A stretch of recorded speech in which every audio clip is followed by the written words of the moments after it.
मोदी मोदी मोदी मोदी मोदी। पता है, मोदी जी का कहना है कि अमेरिका में जितने भी मोदी जी के फैन एनआरआई हैं, मोदी जी उन सबको वापिस भारत लेकर जाएंगे। चिट्ठी आई है चिट्ठी आई है।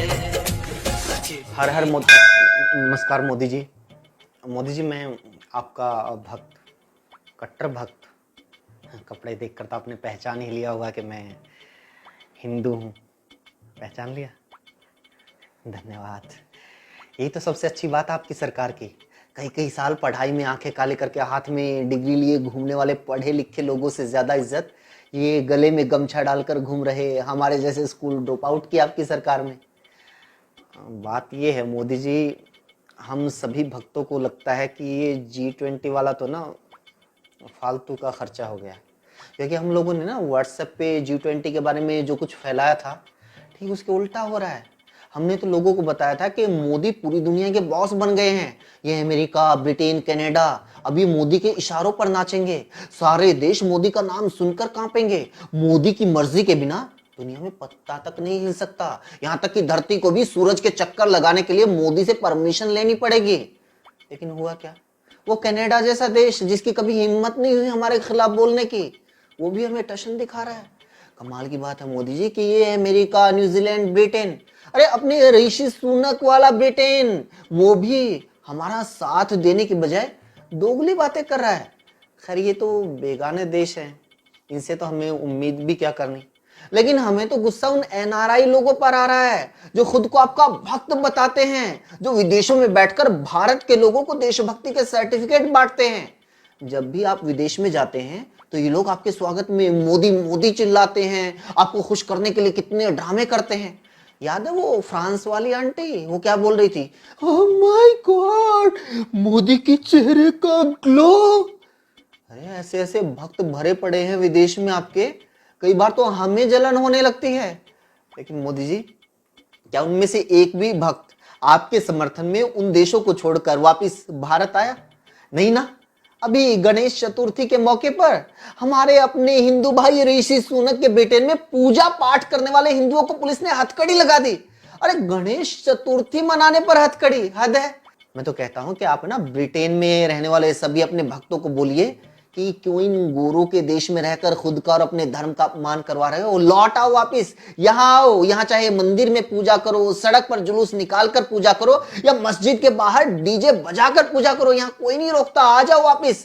कब तक मंदिर की घंटियों को छोड़कर चर्च का घंटा बजाते रहोगे? मोदी जी उनको समझाइए कि आपकी सरकार में देश में कितना विकास हुआ है। भारतीय कनाडा, अमेरिका, ब्रिटेन से कितना आगे निकल चुका है। ये गोरे अपने आप को क्या समझते हैं? हमारा भारत इतना आगे निकल गया है कि उनके $1 से हमारे यहाँ 1 लीटर तेल भी नहीं आता। अरे तेल छोड़ो, $1 से तो 1 किलो टमाटर भी नहीं आते।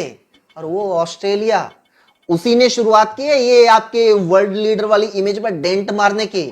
अभी जब आप मणिपुर की बजाय मई में ऑस्ट्रेलिया गए थे, तो आपके दौरे से अगले ही दिन ऑस्ट्रेलिया ने भारत के स्टूडेंट्स की एंट्री पर बैन लगा दिया। सोचिए ऑस्ट्रेलियाई भक्तों को क्या मैसेज गया होगा आपकी इमेज के बारे में। और भी बहुत सारे देश है मोदी जी जो जब मर्जी चाहे हमारे लोगों को डिपोर्ट कर देते हैं, हमारे लोगों पर बैन लगा देते हैं। फिर भी लोग अपनी जमीन जायदाद बेचकर कर्जा लेकर विदेश जा रहे हैं। आपकी सरकार आने के बाद तो ऐसा लग रहा है कि भारत छोड़ो अभियान शुरू हो गया है। सिर्फ 2022 में करीब 7 लाख स्टूडेंट्स भारत छोड़कर दूसरे देशों में चले गए। मोदी जी उन लोगों की तो गिनती तक नहीं होती जो गैर कानूनी तरीके से डोंकी लगाकर बाहर जाते हैं। कईयों की तो लाश तक नहीं मिलती। हरियाणा जैसे राज्य में जहां पिछले 9 साल से डबल इंजन की सरकार चल रही है, जहां सीएम खट्टर नौकरी के लिए लोगों को सीधे चांद पर भेजने की बात करते हैं, यहां भी पलायन के चक्कर में गांव के गांव खाली हो रहे हैं। स्कूल कॉलेज से ज्यादा स्टूडेंट्स आजकल आइल्स के कोचिंग सेंटर्स में मिलते हैं। खट्टर की रैली में टोटली इतने लोग नहीं आते जितने लोग हमेशा इमिग्रेशन वालों के ऑफिस में बैठे मिलते हैं। मोदी जी अगर इसी तरह लोग बाहर जाते रहे ना, तो एक दिन आपको सपोर्ट करने के लिए हमारे जैसे गमछाधारी और रिटायर्ड अंकल ही बचेंगे देश में।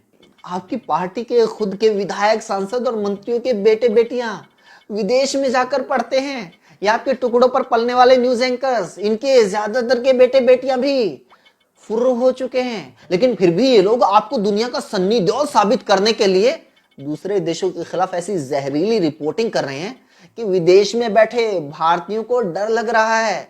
हालात ऐसे हो गए हैं कि पहले तो हिंदू सिर्फ भारत में खतरे में थे, अब तो कनाडा में भी हिंदू खतरे में आ गए हैं। मोदी जी, इस प्रॉब्लम को मीडिया के हाथ में देकर प्लीज इसको और मत बढ़ाइए। सरकार के लेवल पर, अपने लेवल पर कुछ समाधान निकालिए। जरूरी नहीं है कि आप विश्व गुरु बने, आप विश्व के प्राइमरी टीचर भी बन जाएंगे तो हम उससे भी खुश हैं।